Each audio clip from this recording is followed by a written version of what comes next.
آئیے جانتے ہیں جاپانی ڈاکٹر کی حیرت انگیز تحقیق، جو صرف حیرت انگیز نہیں ہے بلکہ سننے میں بھی نہایت دلچسپ ہے۔ معدے کی تیزابیت کا سبب صرف بے ترتیب خوراک نہیں بلکہ بے چینی معدے کی تیزابیت کی سب سے بڑی وجہ ہے۔ بلڈ پریشر کے بڑھنے کی وجہ خوراک میں نمک کی زیادتی نہیں بلکہ جذبات پر قابو نہ پانا بلڈ پریشر کے بڑھنے کی اصل وجہ ہے۔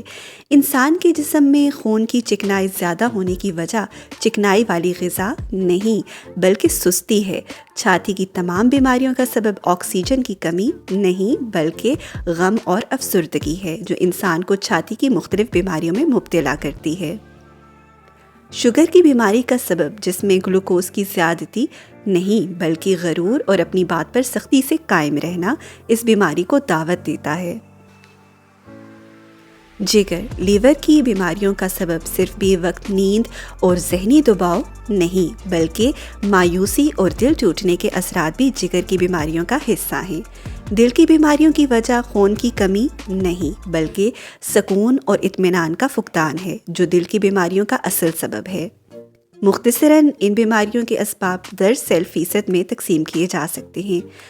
50% روحانی اسباب، 25% نفسیاتی اسباب، 15% سماجی اسباب، 10% کیمیائی اسباب۔ لہٰذا اگر آپ ایک صحت مند اور تندرست زندگی گزارنا چاہتے ہیں تو اپنے دل و دماغ کی حفاظت کریں اور حسد، نفرت، غصہ، غرور، سستی، بد کلامی اور دوسروں کو کمتر سمجھنے سے پرہیز کریں۔ یہ دلچسپ تحقیق اگر آپ کو پسند آئی تو ہمارے چینل کو سبسکرائب کیجیے اور ویڈیو کو لائک کیجیے۔ Thank you. فی امان اللہ۔